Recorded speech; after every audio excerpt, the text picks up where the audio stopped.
Hello, everyone. Thank y'all so much for joining us for episode 65 of the Uncommon Commentators. I'm your host, Antoine Willis, and this is my co-host, the Garrett Brown. Today we will be discussing a variety of basketball topics, some drama, like some positive things too, depending how you look at it, for sure. But yeah, of course, always love to ask how my main man is doing. How's your week been so far, man? We always do this every Thursday night, like we always do. So how's your week been so far? Like you had a good week thus far. I know you've been working really hard, especially because you came from back out of town recently. So, how you been, man? I've been good, man. It's been a very good week, very productive week, and it's almost over. So, looking forward to the weekend. So, yeah, everything's been good, my brother. How's your week? I've been good, man. Just tired. Yeah. Tired for sure. I've been working, working. Of course, that goes for everyone, though. The people watching this, the people doing this, I can't really complain. I'm blessed and highly favored just to be here, especially to have an opportunity such as this, Even off the top, I want to give a shout out to Jay Holloway and Raina Holloway, the amazing duo, the amazing husband and wife. Yeah, like things have been crazy around the league, as we do know. But we were going to start off this show by talking about the problems going on in the Philadelphia. For the Philadelphia 76ers, obviously, we know that Joel has been out since February 22nd. His last game, he played 31 minutes and he had 14 points with like 7 rebounds and 5 assists. Now, that's pretty underwhelming for the former MVP, of course, but we know like this whole season has been fairly underwhelming for him. He's averaging right now 23.8 points per game, along with like 9 rebounds and 5 assists. So on paper, he's still playing pretty good, but we know that his injuries are spiking up again, like they have in the past, unfortunately. And what do you think really is the main problem for the Sixers right now? I believe they've lost 8 straight at the moment after acquiring Paul George and that blockbuster signing. Even with the young talent such as Tyrese Maxey, who shot 0 of 10 from three the other night, he still managed to have 30 points. I'm pretty sure he was the first player in the history of the association to ever achieve such a feat. Um, the future superstar, Tyrese Maxey, of course. Always want to give my respect to him. But for right now, for Philadelphia, obviously it's been a pretty disappointing season to say the least. It's kind of hard to really give a ballpark of all the things that they need. You could say like the coaching staff, the star players they have acquired, like with Paul George and his injury problems, like his age, his contract, anything of that nature. I will say this, that Tyrese Maxey, I think his future is secured. I think he is the future of the Sixers, regardless of whatever happens with the franchise, whether they fire a coach, trade Joel, trade Paul, regardless of whatever happens. I am excited for Tyrese's future on the Sixers, but I just said it earlier. Do you think that could be a possibility, them trading Joel Embiid, seeing how things have transpired with him on the team in recent memory? We know they haven't made it past the Eastern Conference semifinals, even with a caliber of a talent such as Joel Embiid. It hasn't happened. Of course, that could be for a lot of other reasons, especially being how deep the Eastern Conference is come playoff time with people like Giannis Antetokounmpo in the East. We now know that Cleveland has to become a Shark Tank over there. So what do you think is next for the Philadelphia 76ers at this point in the season? Where do you think they go from here? Is it full rebuild? Do they keep Paul George for the future and like just see if they can just restart next season with a fresh start? Do you think Joel stays or does he go? What do you think happens with the Sixers as of right now? So, a couple of days ago, when many people gave their 2 cents on what's best for Philly and for Joel Embiid, and my 2 cents is basically that I think they need to hit the reset button and go into a full rebuild Mm-hmm. because of the fact that when you look at Joel Embiid throughout his entire career in Philly, to your point, they've never made it to the conference finals, neither nor have they ever made it to the finals throughout his entire career. And you could say that one of the reasons why is because he's never been fully healthy at all. When he first walked into the league, he was already kind of an injury prone player already. I mean, he never played his rookie season when he first got there. So that's already a major red flag heading into the NBA. And he was a top prospect. And so I just think that for Philly, they just need to hit the reset button and go to a full rebuild and build around the likes of Tyrese Maxey, Jared McCain, and Quentin Grimes, and go on from there. Now, it's kind of hard to suggest as far as what kind of value they would get back for Joel Embiid. I don't think there's a team out there that would be willing to give up the farm for Joel Embiid again due to his injury history, because we know who he is as a player. He's won MVP in 2023. He's a seven-time All Star, a three-time All NBA Defensive Second Team, and a two-time scoring champion in 2022 and 2023. And even when you look at this season, he's only played 19 games.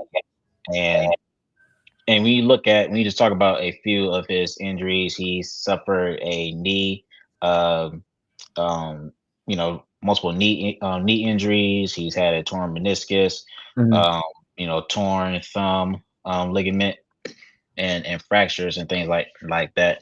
So is just the fact of the matter is that they're just not going to succeed with Joel Embiid at all. I think he would need to go to a place to where he doesn't have to be the number one option to me, in my opinion. Now, of course, we know very well for senior NBA insider Jake Fisher, he did reported today that the New York Knicks, they were willing to go all in for a Joel Embiid. They were willing to trade all their draft capital for him. That was prior to trading for Mikal Bridges and Carl Anthony Towns. Now, I don't know how they feel about Joel Embiid right now. Obviously, they traded for Cat, so that's pretty much out of the picture. But to me, I wouldn't have made a move like that. I wouldn't have traded all my draft capital for a guy that I may not get for at least 50 games Mhm. or even 40 games. So it's very unfortunate for Joel Embiid to be in this situation and for the city of Philly. And and the thing about it is when you peel it back a little bit and when you look at all of the talent that Philly has surrounded Joel Embiid with, I mean, with the likes of Jimmy Butler, Al Horford, of course, Ben Simmons, James Harden. James Harden, Tobias Harris, and Matisse Thybulle, and other guys. And they've done the best they could to Mhm. build around the best talent to see how far they could go. And to your point, they never made it to the conference finals at the very least. Even when we beat them a few years back, before we went to the conference finals, I mean, yeah, it went 7 games, but I mean, he was playing through a torn meniscus during that series. And for the record, they still gave us a tough matchup, but they fell short. So it's just the fact of the matter is that, and I've always thought about this for a long time, where it's just like, hey, and clearly this year when they signed Paul George, excuse me. Mhm. Obviously, that was a championship move. That was them stating, hey, we're gonna go all in this year. And obviously they're not even a playing team at this point. So it's just a disaster for Philly. And if they decide to keep Joel Embiid, I get it. He's your best player, and I think that he should get a jersey retirement. I think that they would do that, but with all the blood and sweat and tears he's given into the city of Philly, but yeah, I just don't think that they're going to ever succeed in the health condition that he is. So I think it's best to move him. Maybe, well, obviously not now because the trade deadline is passed, but in this off season, I think they should definitely invest more into the future than instead of worrying about what it is short term, because it's not a clear picture and it doesn't seem like they can be a true contending team with Joel Embiid. So I think it's more so just thinking about the future and, like I said, build around their younger players. I think that's the best situation for Philly. Right. Yeah, man. Like I agree with literally everything that you said. It was a great take and a great breakdown as always. I just think with right now, like I think an inspiration problem is definitely a problem for Joel Embiid. Um, and when I say it's an issue, like I feel like it's contributed like low key to his injuries. Like I feel like he doesn't want to get out of bed for the Sixers some days. He doesn't even want to try to train for the franchise some days, knowing how he'll be treated if he doesn't play good when he returns to the floor, knowing he'll be booed regardless because he hasn't played that many games this season. I really feel like it's getting to a point where he just doesn't want to play for them anymore. And it's so crazy because who else did this happen to? Ben Simmons, like we've seen this happen Hmm. before. And both of these dudes who came in were supposed to be the process for them. I mean, of course, Joel's still there, but technically, he's about to get ran out of town. We'll see how it goes. I do agree with what you said that they probably will pursue a trade this summer. We're seeing that a bunch of a bunch of reports about potential superstars getting traded. Like people are saying Kevin Durant is going to get traded from Phoenix this summer. Like we'll see if that really happens. But with Joel, of course, still being I was going to say his primes. People want to agree with that, especially with his injuries. But just a couple seasons ago, he was averaging 33 points a game. As a center, it's like scoring 2-pointers. Of course, he can shoot threes, but scoring twos predominantly, that's really hard to do. I get because I was going to say Jokic, but Jokic shoots more threes than Joel, in my opinion. So with Joel just getting a hard 33 every night like that, really showed you how great of a player he really is, especially when he's motivated and inspired to play for a franchise. And he knew that Philadelphia, like he promised them for so long, give us time. We're going to win games. We're going to turn it around. And they did for a long time, actually, for a good 4 to 5 seasons. They were honestly pretty good. At least a top 5 team in the Eastern Conference, a consistent playoff team.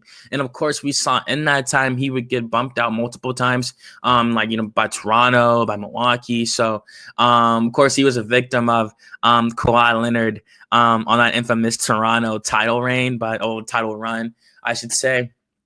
And for him in his career right now in the present day, I still think he's a good player. He's barely played any games this season, and even with the small sample size that we do have, he's still almost averaging 25, 10, and 5. So he's still a relatively good center, and that's him not inspired in the slightest. He's showing up for the money at this point. He just played on February 22nd.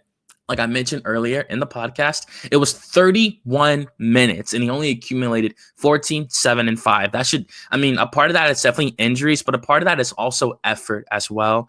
And I just think he doesn't really want to play for the Sixers anymore. It's rare you see like the superstars really turn on the franchise like that. I thought Charles Barkley definitely left this time in Philly. He just knew he had no one around him, and they let him go to Phoenix so he could actually be on a contender when he played with Dan Marley and all those dudes. That's one of my favorite teams, the 94 Phoenix Suns, 93 when he won MVP. And we also have seen Allen Iverson at one point did leave as well. He returned too, but most of their legends have left at some point. Outside of Dr. J, he really stayed there until he retired, of course. Even won them a ring and stuff like that. But for what's happening right now with Joel, I think they will indeed try to pursue a trade while he does still have value. It's a business at the end of the day, and they have to look towards the future. Look towards your future, like I just said in Tyrese Maxey. He is your future. He's still incredibly young right now, and he's only going to get better. I think he'll only become more of a pass first point guard while also having the offensive talent, and having that playmaking and offensive capability makes you a franchise player. We know that having Trae Young on our team, of course, but his help, of course, his roster is still improving. And people are seeing that now this year. And for Philadelphia, again, to end it on Philly, I do think that they are going to pursue the trade this summer. I do think they should. We'll see what happens with Paul George. He's 35 years old, but of course he does get injured here and there. We did see him hyperextend his knee. That was an extremely unfortunate injury. Obviously, we saw what happened to Paul George, obviously earlier in his career, when it was a devastating knee injury that people thought he would never even play again. And he still returned to form and became an MVP candidate in Oklahoma after that. So, of course, PG has always been a solid player throughout his entire career. He's a future Hall of Famer right now as he nears the end of his career. He just signed a 4-year deal, but we'll see how much longer he plays at a high level with Paul George. And I think they should. I think they should pursue a trade with Paul George. Only because I do agree with everything you did say. I do think that they should pursue a trade. Like just really rebuild, honestly, especially with this draft coming up. This would be the perfect draft to try to move somebody on draft night to a team that might potentially want to win now. You have two stars on contract that you could literally move in the middle of this draft and try to find that partner for Tyrese Maxey for the future. Of course, like I mean, hey, I was gonna say they're gonna lose for a while, but they're doing that right now, unfortunately, when they're definitely not accustomed to that, compared to their previous few seasons. So I do think that they should sell the farm, just grow that beautiful tree in Tyrese Maxey and see how far he can take you. Point guards can be franchise players. We have seen it happen a million times. So they just have to build the right pieces around him. He definitely has the offensive firepower, and he's extremely clutch in the playoffs. Like when they were playing the Knicks and stuff like that, and the 3-pointers he was hitting to keep them in the game, it was just absurd. The shots he was hitting in Madison Square Garden that night, that was absolutely ridiculous. And yeah, like outside of that, I'm excited to see where Tyrese Maxey takes the team. I am excited to see where Joel might go. That was my next question to you. As we end on the Sixers topic, what team could you possibly see him playing for? What situation do you think would be the best for him? If Before we get to that, real quick, guys. Oh, please do. Voice of God here, everybody. What's going on, y'all? Please do. So so I was doing some research on this today. Embiid has met with 10 doctors about his knee, and that's wild. And so, listening to Bomani Jones today, and he had David Aldridge on with him. They're saying that to help, one procedure that they have mentioned is that he could undergo meniscus replacement procedure, where they would have to break a bone in his hip to rejoin to pretty much align it with the joint to alleviate the pressure in his knee. So as we talk about, should the 76ers trade him, like that's one thing to take that teams will have to take into consideration. The other is his contract, where he has, was it 4? He still has like 4 years left on his contract, if I'm not mistaken, and it's like 249 million. Yeah, so, somewhere in there. That's why he has a player option. Yeah. Player options for 69 million. So that's something. And again, I just wanted to throw that out there before you guys make, say who should pick them up, like, because that's going to be things that they have to take into consideration. Exactly. Right, yeah. I'll hang up and listen. No, you're good, brother. No, that's exactly the reason why I say I don't think there is a team out there that would give up the farm for Joel Embiid under those circumstances that Wiley just made. It just pointed out. But I think for a team that he could go to, I think I can't necessarily name a team as far as fit goes, but I think for an ideal situation is, again, going to a team that's looking to make a championship run or even a deep playoff run. But I think ideally it would be a team that's looking for a championship push. Now, if I had to guess in terms of a fit that of a team that could possibly win a championship, I'm not saying that it's ideal or something that would be realistic, but maybe a team like OKC, for example. Only reason why I say that is because of the draft capital that they do have. So they have young guys and tons of draft picks that they could give to Philly. and he's in a situation where he doesn't have to be the first option, as I pointed out earlier, because obviously you have Chet Holmgren, you have Alex Caruso, you have other guys. Now, again, I don't know exactly what the trade package would look like, but I'm just saying something like that, where, like I said, he doesn't have to be the first option because of the fact that due to health condition that he's in, he's not capable of being that kind of player. So you could say that for other teams that have guys that already, they already have a 1-2 punch already, and if they're trying to add that third star, I think Joel Embiid fits into that kind of category. But like I said, that's just the kind of situation that he has to be in. And like I said, with his contract and the player option, all that will definitely go into effect. And again, I feel sorry for Joel Embiid for his condition, because the way Wiley described of what the whole surgery would have to be to, just to replace that injury is sad. And it's surgery, so you don't want to hear anything else that could possibly happen that could go worse. But of course, you're talking to multiple doctors just to see what's the best situation for you. It just comes to show you how serious this injury is in itself. So I wish him nothing but the best in whatever direction he takes. I hope he gets a speedy recovery. And that's another thing too. It's like this right here, and I forgot to point this out. Depending on where Philly lands in the draft, if their own pick ends up falling outside of the top 6, that's going to OKC.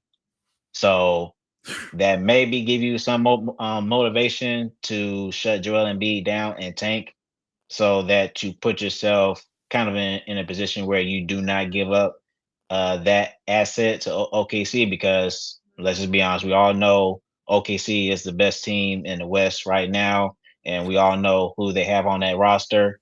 So to potentially add a Ace Bailey or a Cooper Flag or whoever player you think that could land in the top 6, I mean, that's just another weapon that OKC can add to that roster. So I'm just saying you could think of it that way. That could give Philly more motivation to just shut this season down with Joel Embiid and just tank.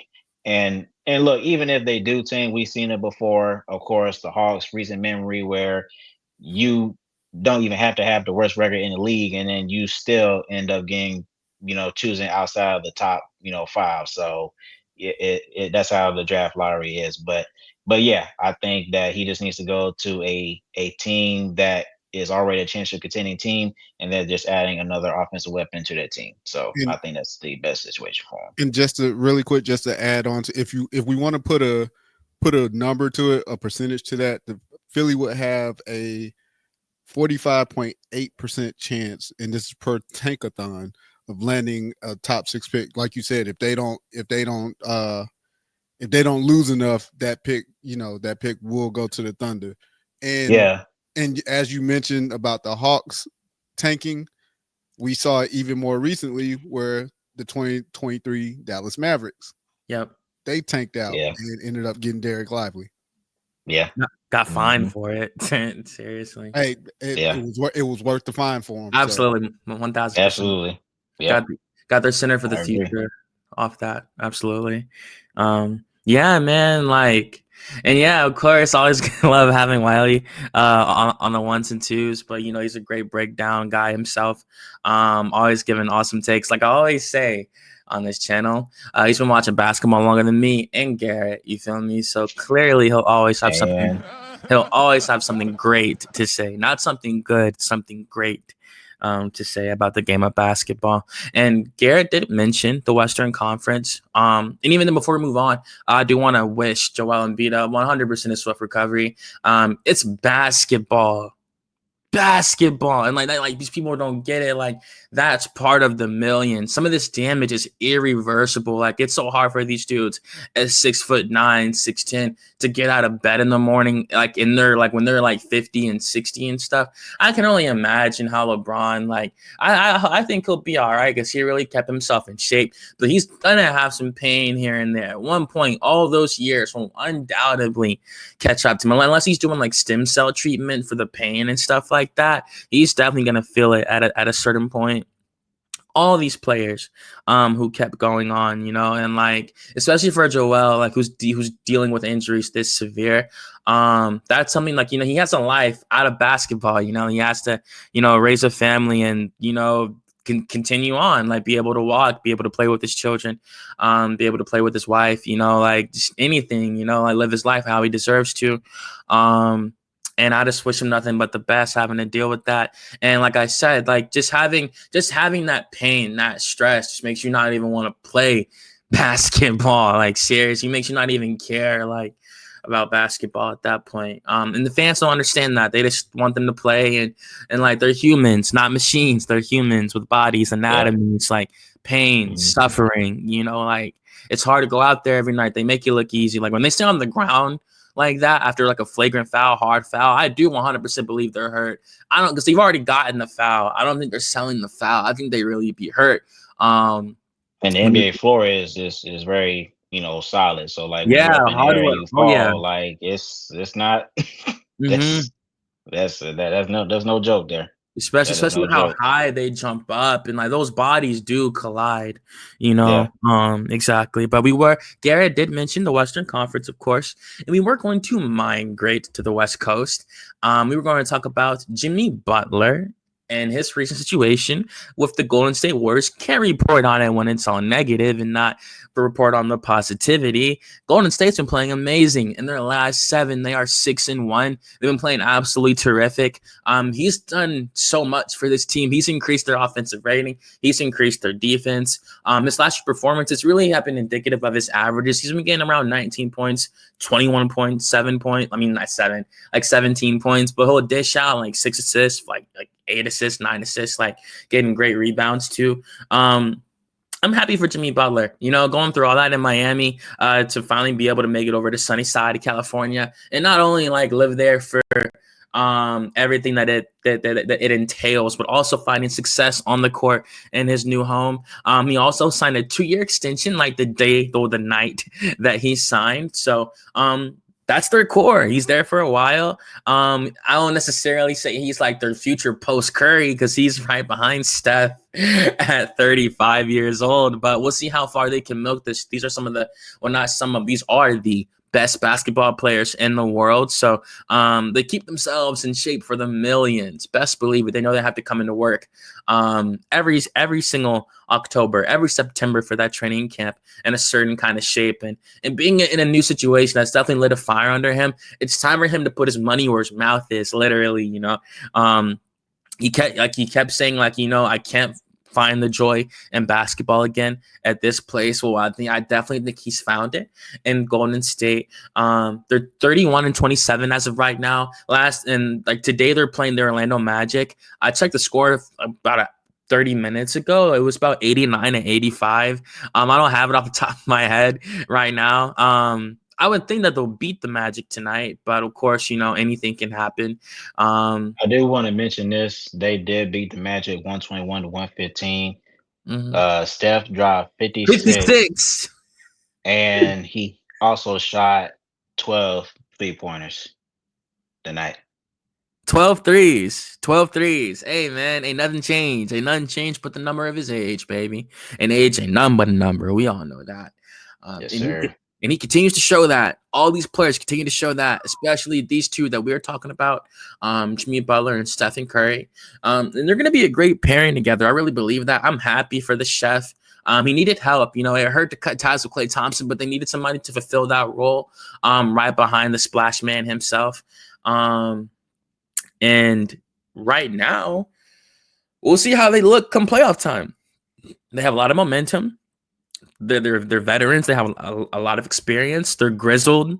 They're proven. Jimmy Butler has made the finals twice by himself, with no All NBA player by his side. He now has one of those with Stephen Curry. So, one of the greatest players to ever pick up a basketball.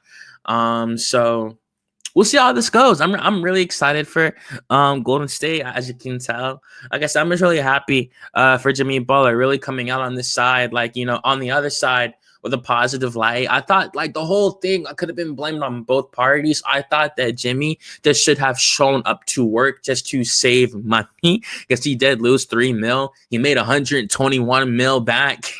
I mean, not that much later. So, and I thought Pat Riley was also to blame. I thought Pat Riley definitely didn't try enough. I think at his older age, he isn't as active on the phone like that. Really isn't staying up to, 6:00 in the morning with it. Really trying taking all these calls, trying to get these players to come here, go there. And we know he has an ego. So any person that tries to maybe give him some guidance, maybe give him some advice, he might not really take it like that. Being, of course, one of the greatest coaches in NBA history, the legendary Pat Riley. So just thought it could have been salvaged on both sides. I thought both sides were to blame, but I'm happy for the player at the end of the day. He's the one that has to continue to perform on the court for his money.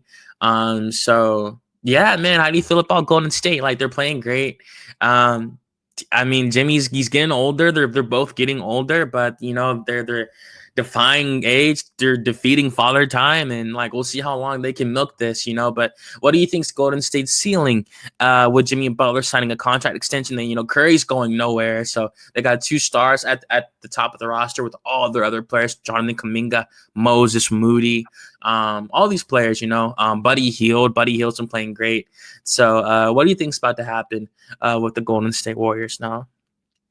Yeah, so to your point, they're currently the AC in the West, sitting at 31-27 record.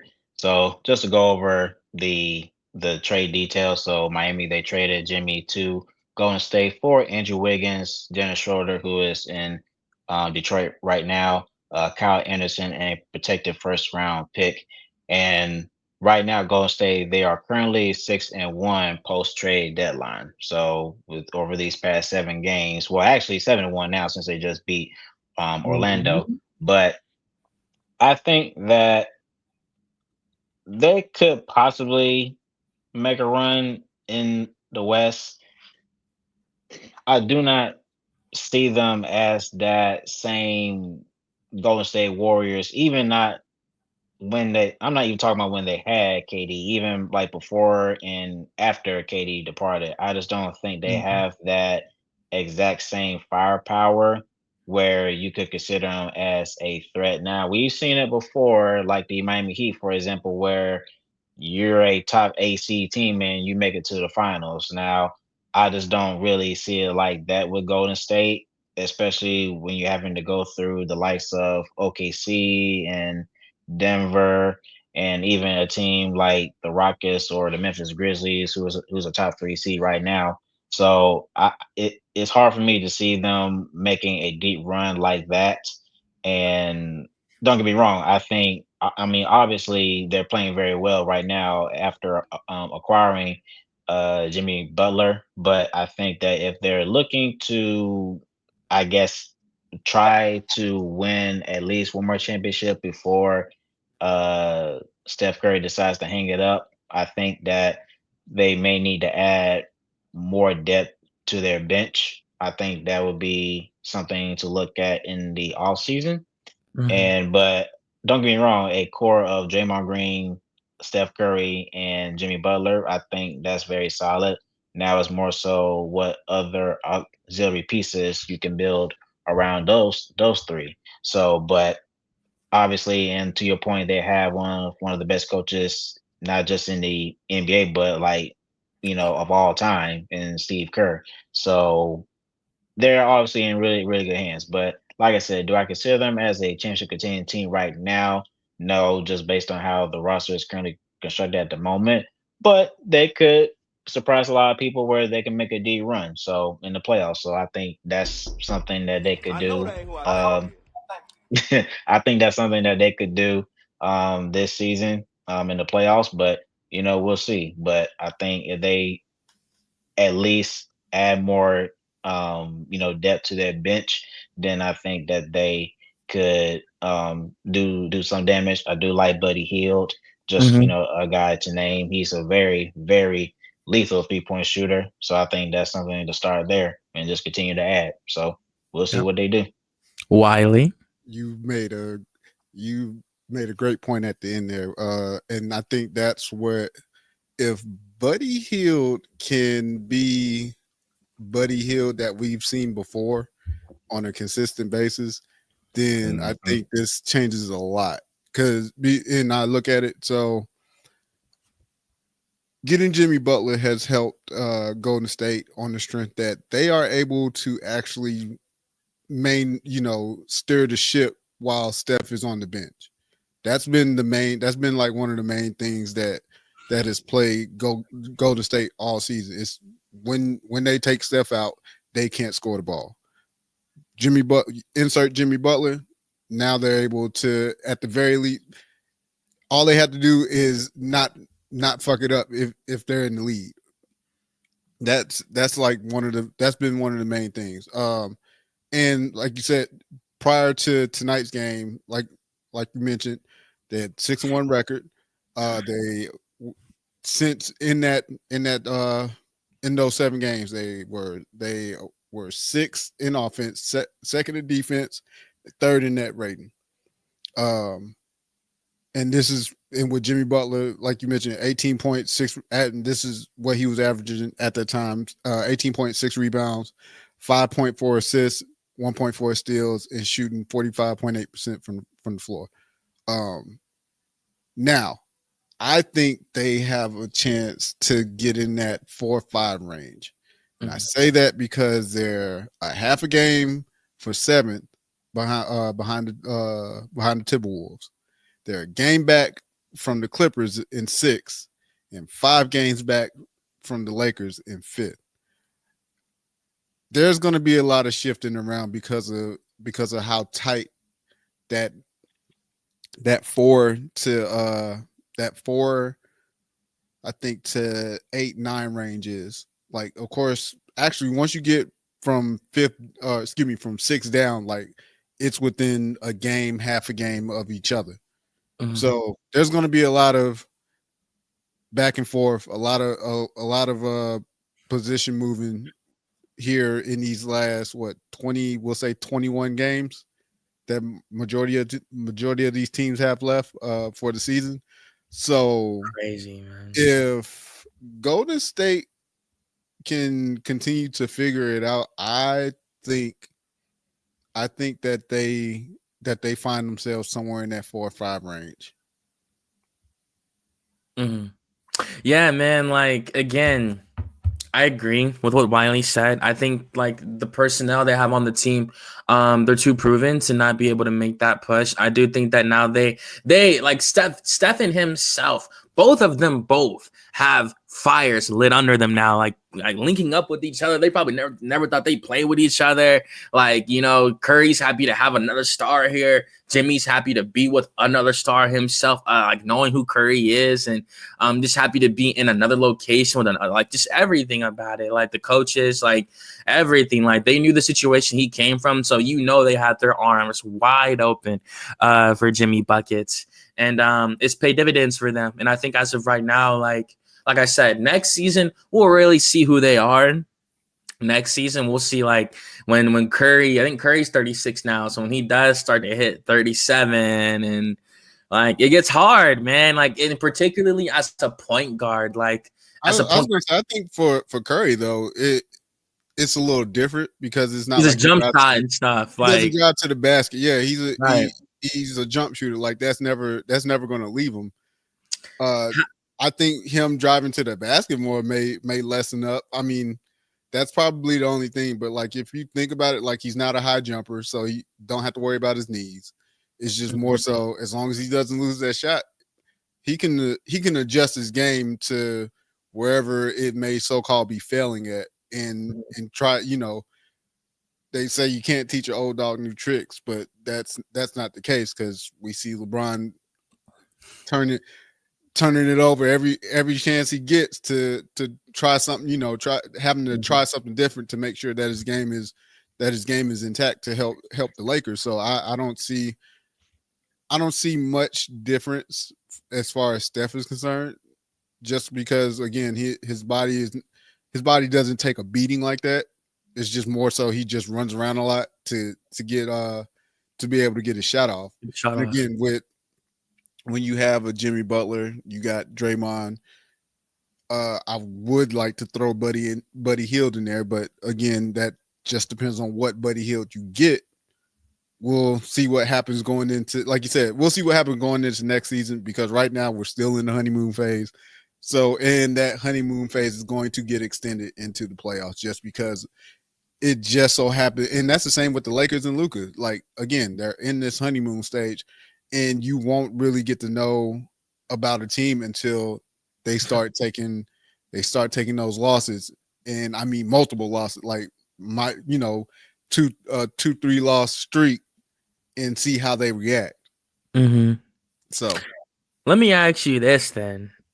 Curry turns 37 on March 14th, coming up. That's in a few days as we record this, you feel me? So with Curry turning 37 this season alone, and Jimmy being 35 right now, I think Draymond, now it gets old. I mean, Draymond, it's funny because he has gray hair in his beard, like, in everything, you feel me? And Draymond's only like 34. Praise, okay? Bro, nah, it's like the question was really more so at 37, 35, and 34. How much longer do they have playing at this level? Particularly Steph first at 37. How much longer does he have playing at this level? And then Jimmy, and then Draymond. Steph, I think Steph can go probably. I think he can probably go at least another 4 to 5 years. Again, because he doesn't have. Isn't it just because he, again, being at the point guard position and not being a high flyer? So think about it. Like, we watched Vince Carter in his heyday, and a lot of his early in his career, he was a high flyer. As his career progressed, we see him get gravity take over and Father Time take over, and he became a little bit more and more to the ground a little bit. But and then you of course we would see he would pop off a dunk for us whenever he can muster it up for us. But again, I think, like I said, for Steph, his game it's predicated from the 3-point line. So, and then he has a floater. He knows how to pick his spots. So I think Steph's game can last a lot longer than both Jimmy and Draymond's. Jimmy, I give him another 2, maybe 3, and that just depends on that. Well, 1, his contract, but 2, if you start winning, it kind of motivates you a little bit. It motivates you to want to come back and try it again and try it again. Hence the reason why Draymond's still going, because they've won, they have 4 championships. So, hey, let's run it back. Let's try and run it back. Draymond game, the point forward. Yeah. And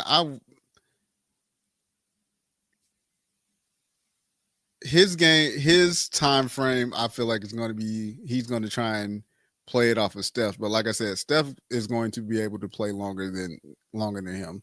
So I give him about another 2 years before he might call it quits. Unless he does I got another one in me. So it's that money, man. It's that money. Yeah, and that too. They can't let it go. Like, I mean, when the NBA, every time you get a new TV contract, hell, everything, all the salaries balloon up. So I mean, why not? Hence the reason why Jared Jackson Jr. is going to possibly be able to get a supermax if he wins defensive player of the year. Player of the year. So Right, contract incentive. Yeah, man. Like for real, it's just crazy to think about. Like where the game's really going, like how it's really like that now, you know. And then Even also the medicines, you know, the medicine's different. Like no, it's like all that, right? when people get Nutrition. injured, you know, everything's a hell of a lot different than what it used to be. So Mhm. like this whole meniscus thing with Joel, you know, that was a season killer. If you you tore your meniscus, that was a wrap. Even your Achilles, like if you tore your Achilles, you tore your meniscus, your career was completely over. And that's not the case now, because the science and within The this medicine that medicine. we have, you know, it allows us to be able to do stuff a lot longer. Hell, I tore my Achilles, and I can go hoop now. My back won't allow me. My back won't allow me to do it. But if I really wanted to, I can go back out on the court and I can go hoop. But again, the medicine and the you know, all the recovery and how that it has allowed me to be able, like I'm in the gym, I run, like I'm able to do all this stuff. And of course for me, it took me a full year to get back into where I was comfortable doing that stuff. For the professional athletes, they can, you know, they tear their Achilles, they can be back in 6 months because they get around the clock treatment. Me, of course, hey, I got an appointment this week, maybe 2 next week, you know, it's completely different. But when you have a training, you know, you have a whole training staff that's dedicated to helping you get back on the court. Of course, you know, again, you'll be able to get back from some of these injuries a lot quicker than what you would have been back then. So, And you gotta bust your ass to stay on the yes. roster, boy, Yep. to even have any of those benefits. Best believe it, man. yeah. For real. And while you can definitely stay on for this last topic, as we close the show out. Did you have anything you wanted to say at all, Gary? Like, do you feel like they'll fall off, or you think they'll just keep going, or you don't gotta go do a whole expansion if you want No, to, I but think I mean, obviously when you talk about, you know, Steph, Draymond, and Jimmy Butler, I mean, these guys, they're in their mid or late 30s, so you're thinking about them possibly winding down into Wiley's point. I think that for Steph, I think this is kind of another LeBron outlook in terms of durability. I could see him playing, you know, until he's at least 40, maybe 40 or 41.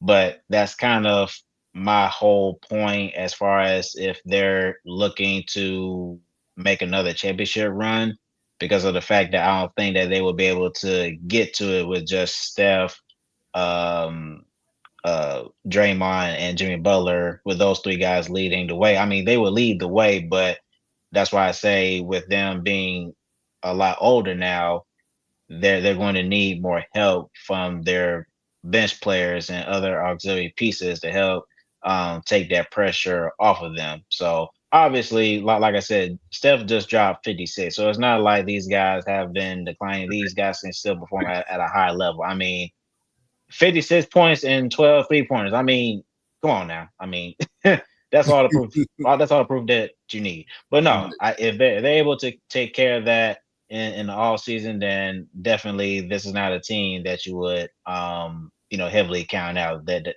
this is a team that can still be in the mix. So yeah, I think that'd be fine. Awesome. No, awesome breakdown, gentlemen. I agree with both of you. Breaks my heart. I remember when Curry was 23 years old and losing, getting beat like over and over, like season after season. And then he was 20, he was mid-20s, and that's when they started winning. And he was in his late 20s, and they're winning championships, and he's winning MVP and unanimous MVP, 2-time MVP. It's just crazy to really see his career really take the steps that it did. He was the 7th pick. Like, if it's a redraft, he's going number 1 overall. Like, all that, you know, it's just awesome to really, and like he's one of the few players of, when you check his Wikipedia page, 10 years from now, you're gonna see the Golden State Warriors, that one team That's it. He didn't go nowhere else. It was from 2009 to just throwing it out there 2028. Like he was there almost. I mean, like 20 years in the same uniform with the same jersey on with the same number. Seriously, you just don't see that nowadays. Any won, any loss with them. So you love to see that. Without question, all three jerseys are getting retired without a doubt. And I know that definitely hurt. I'd be shocked if Clay didn't cry when he really had to leave Golden State like that. But of course, moving on to our last topic of the evening, I want to thank y'all again for joining us. Please don't forget to like, comment, and subscribe. Always appreciate the promotion. It helps us out a lot with getting the show out there to more people, a wider audience. Always love getting the views, people chipping in, giving their opinions about the games, the conversations, things of that nature. Always love getting the show out there more. And thank y'all again for watching. And we're gonna move on to our last topic tonight. It's a pretty simple one, pretty fun one. I'm pretty sure multiple barbershops across America had this conversation today. So Wiley, I'm gonna start with you. You can give your opinion, and just give your pick on who you think will be and why they should be. Who do you think will be the most valuable player of the 2024-2025 NBA season? Well, we know it's a two-man race, and of course that's Shea. That's between Shea and Joker.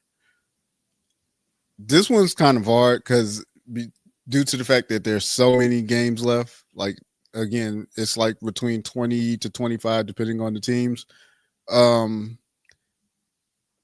Shea's averaging 32.2 points, so 32 points, 5 rebounds, 6 assists. Their team's in first place. And I mean, there's really, again, right? I'm sure a lot of people have Shea as the front runner, but then when you look at Joker, 29 points, 13 rebounds, 10 assists. 10 assists.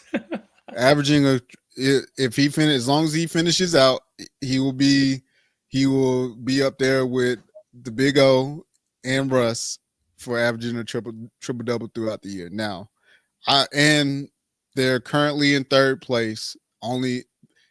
They're tied with they have the same record as the Grizzlies, but of course the head-to-head, the Grizzlies are in second place, and the Nuggets are in third. I would love to lean Joker, just because of the fact of what he's able to do on. I've always said he's a walking triple double, but the way SGA has played this year, the way he has that team, he's the focal point of that team. Although that team is well constructed, probably one of the best constructed teams in the league at the moment, outside of Cleveland. Like those are 1A, 1B. The way those teams have been constructed. Well, actually, no, I take that back. They are the best constructed team because they have done this through the draft for the most part, outside of a couple of trades here and there, but majority of their roster has come from at least what we got. Chet, both the Jalen's. Like I said, SGA came through a trade.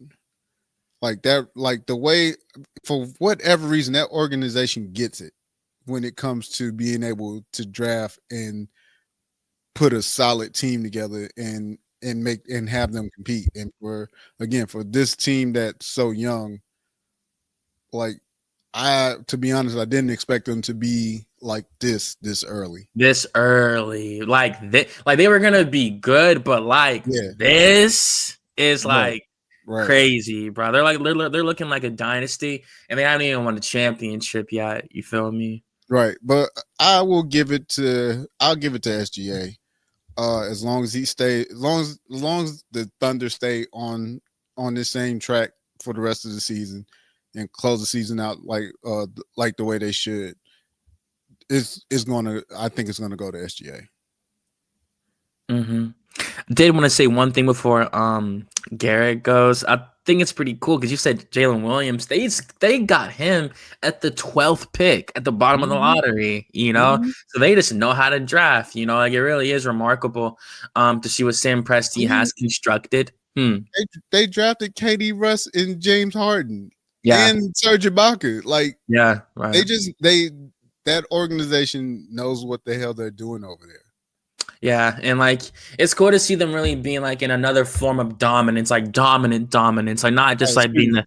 the Well, hmm. no, I had to think about it. I keep forgetting that they were in Seattle and got shipped over to OKC. So yeah, it now that still holds true. Oh yeah, I mean, That still holds true. just with what they're doing now, like everything you've said is correct. Like just, I mean, not even what the team they have right now, just the draft picks alone that they have on the team really shows you how good of a roster it really is. And yeah, I just wanted to point that out. Like it's like even Jalen Williams himself wasn't like if that's a redraft, he's a top 3 pick in the draft. Most of he went on to become a star player. So yeah, man. Like, how do you feel, Garrett? Who's your most valuable player of the 2025 season thus far? Yeah. So we've heard Wiley say it may go to SGA, but of course, I'm going to ride with my man Joker, the one and only.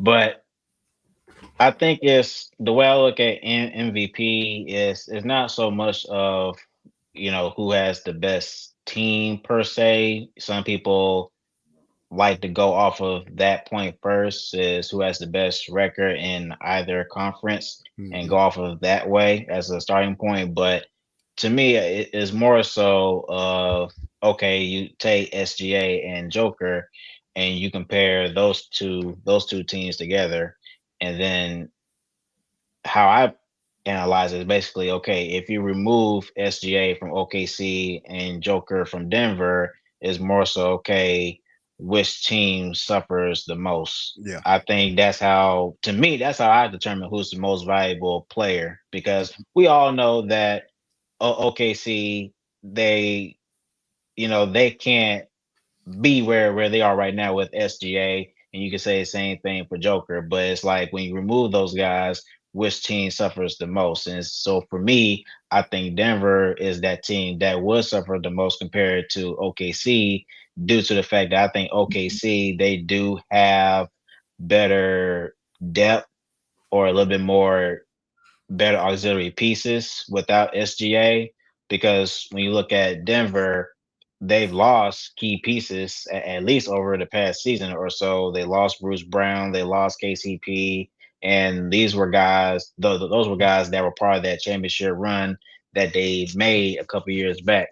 So, but when you look at OKC, you talk about guys such as Jalen Williams that you mentioned, Alex Caruso, of course, Chet Holmgren, Isaiah Hardenstein, and other guys. So to me, they just have a better supporting cast. So for Denver, obviously, yes, they still have MPJ and Jamal Murray and Aaron Gordon, but we all know that Joker is the heart and soul of that team. And even despite losing Bruce Brown and KCP, two defensive standouts in the league, they're still a top 4, top 5 seed team in the West. And I think that's still very, very impressive. And to your point, Wiley, he's still a triple double threat.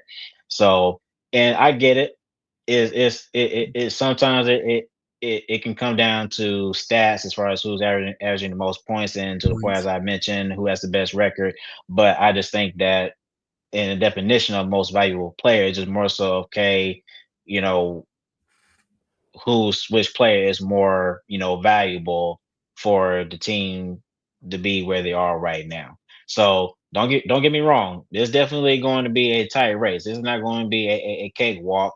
It's going to be very, very tight.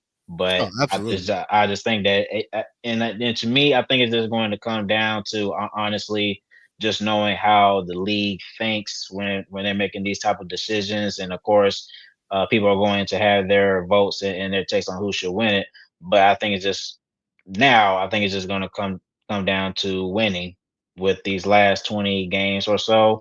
and who's able to put a solid run together. So I think that's what's going to come down to it. But I think just by look at each team without their best player, I think Joker is the most valuable player. So I got to roll with my guy. And also, I do want to mention that as far as other guys that could win MVP, obviously SGA is my second player. But after that, I think Jason Tatum could be in the mix. And then, of course, LeBron, he's still playing at an elite level, even at his age. So obviously, I don't think that he's going to get it. But I'm just saying those are other candidates that you consider as well. So I'll leave it at with that.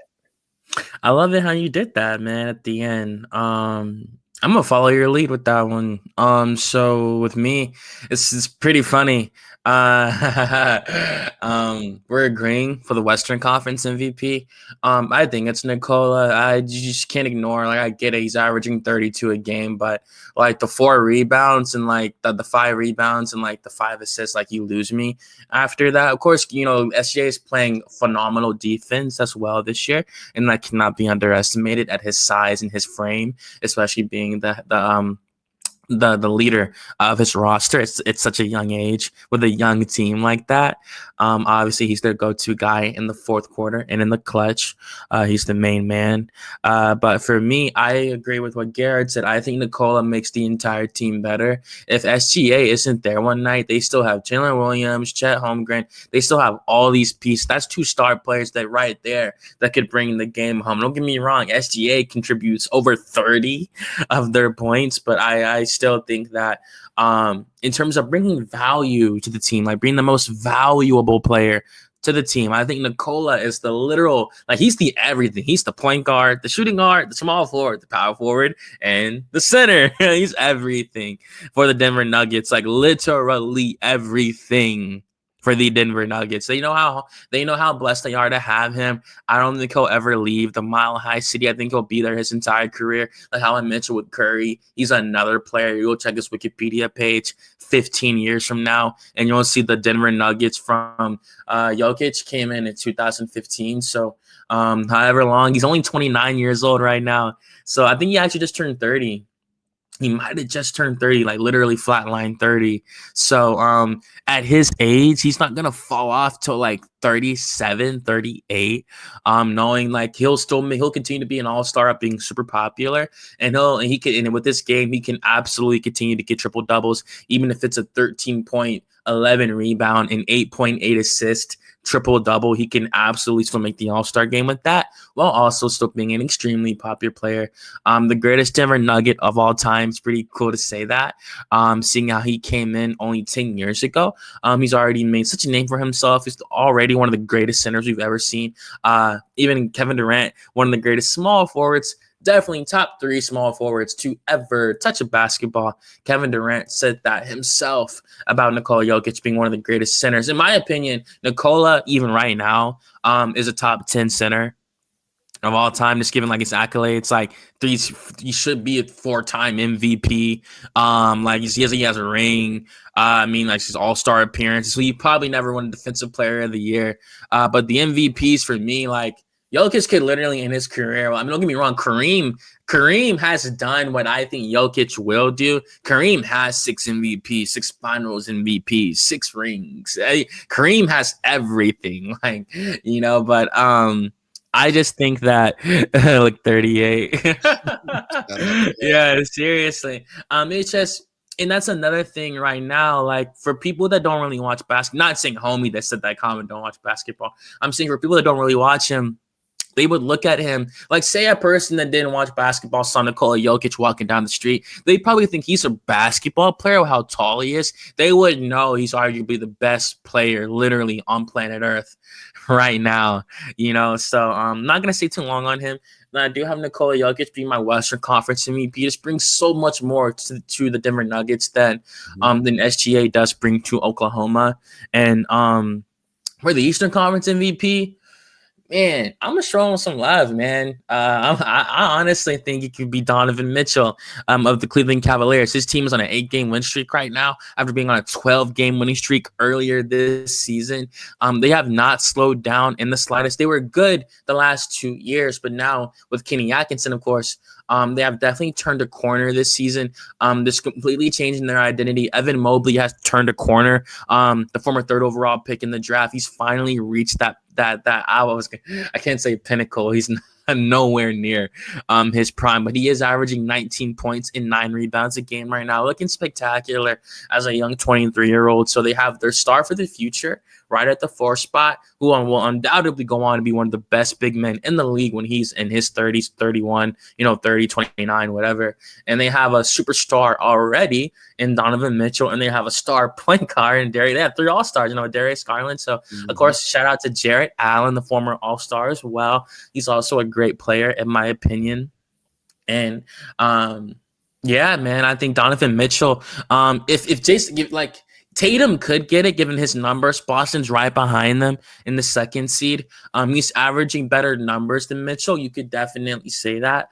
I just think if he kind of because if we're going on what we've seen in the past when they're giving out MVPs, if it's record and all these things, Cleveland has been spectacular this season. So it would suck to see Donovan Mitchell, in my opinion, get robbed of a most valuable player award, seeing how he has played like the head of the snake all season for the Cleveland Cavaliers. So those were my 2 picks personally. Just with those 2 picks alone, if I had to narrow it down, of course, you can only have one. I wish it was the 90s when they were giving out co-rookie of the year and stuff like that. But for me, if I had to pick my MVP this year, if the season ended right now, I would say it is Nikola Jokic. His team is the 3rd seed at the moment, right behind the Memphis Grizzlies, tied with them to be exact. And I think he marks all the boxes. He has great efficiency. He has great stats. He's extremely popular. He was an all-star starter this year for the Western Conference All-Star team. So I think the Joker, one of the greatest players of all time, I think he could get another MVP by the age of 30. And that's my pick this year. For the most valuable player. If it ended right now, I would pick him.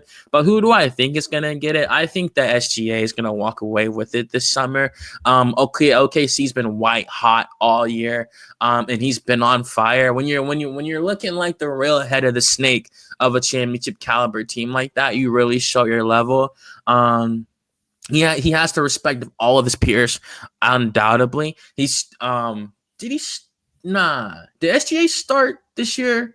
And then, yeah, he did in the All-Star game. Yeah. It wasn't conference based. He was on Chuck's team, the Global Stars. Right. Mm-hmm. On Trey's team, with Jokic. So he started this year. He's always, again, he's been averaging 30 a game the last couple of years, but now at 26 years old, they're talking about this young man becoming the face of the NBA when LeBron retires. So my pick would be Jokic. Who do I think the league is going to pick? I think it's going to be Shai Gilgeous-Alexander out of the Oklahoma City Thunder. I'm going to act like he won it already. Congratulations to him. Seriously, I just think it's really a given at this point. Because they're not gonna slow down, and he ticks all the boxes. He's on televised TV every night. He's popular. He was an all-star starter. There isn't a single reason. He has all the green lights to get the most valuable player award this year. They're gonna want to give it to somebody else. I don't think they like giving it to the same player every year, because if they did, I think LeBron would have more than just 4 MVPs. Absolutely, LeBron James. So, yeah, man, I think that SGA is going to win it. I'd pick Jokic if it was me. If I was and just if you're a gambler, so here are the odds that I was able to pull up for MVP. So SGA is -500. Mm-hmm. Joker is plus 350. Giannis is plus 13,000. And Jason Tatum is plus 20,000. That's another guy having an amazing year. Giannis Antetokounmpo has not missed a step. If you check his stat line, he's close to not being able to be eligible. If he keep missing games, he close. Yep. He close. Yeah, that was a crazy rule. Not crazy in a bad way, crazy in a good way. Like it makes them want to perform more. Best believer, these the ones that know they're future Hall of Famers, they want that MVP award. You know, it's gonna suck to see Anthony Davis never win an MVP. Kyrie Irving never won an MVP. You know, only a select few guys in this era have won an MVP award. That's why I give congratulations to SGA, the first guy of this young era. It wasn't Jason Tatum. It wasn't Luka Doncic. It wasn't any of these guys.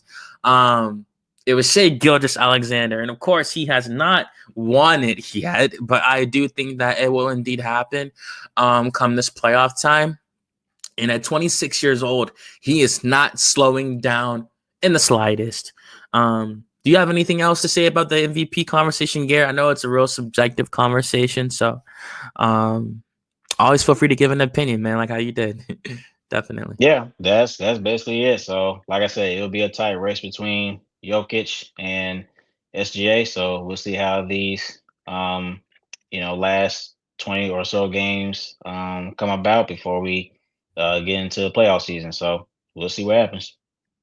Yeah. And yeah, that's the show. Thank y'all again for joining us. Thank you, Wiley, again for all the hard work that you do every single time. Thank you, Jay Holloway, for this opportunity and doing this show. Always going to thank you every single time. Never not going to do that. Love you, bro, most definitely. Shout out to Miss Raina Holloway and your beautiful family. Hope y'all are doing good over in windy Chicago. It's pretty cold in Georgia right now. So, it's been fluctuating. It was like 73 this morning. And now it's like 48 or something like that. So, and that's Georgia weather for you, shout out to my man, Garrett, for, always popping out, always being consistent, always, doing this research. And thank you again for Wiley for helping us do this. Always coming up with new ideas.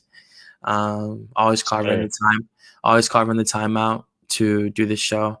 And thank you, the viewers, for watching us. Really do appreciate y'all. Literally could not do this without you. The reason why we do this, the reason why we carve this time out, make sure that we are free, nothing else on the schedule for 8:30 on Thursday nights. And thank y'all again for joining us. We hope y'all have a wonderful weekend. Enjoy some of the basketball. The 10:30 game is about to start in 5 minutes if you're on the East Coast. So y'all have a blessed evening. Have a blessed weekend. And stay safe out there. Enjoy some hoops always.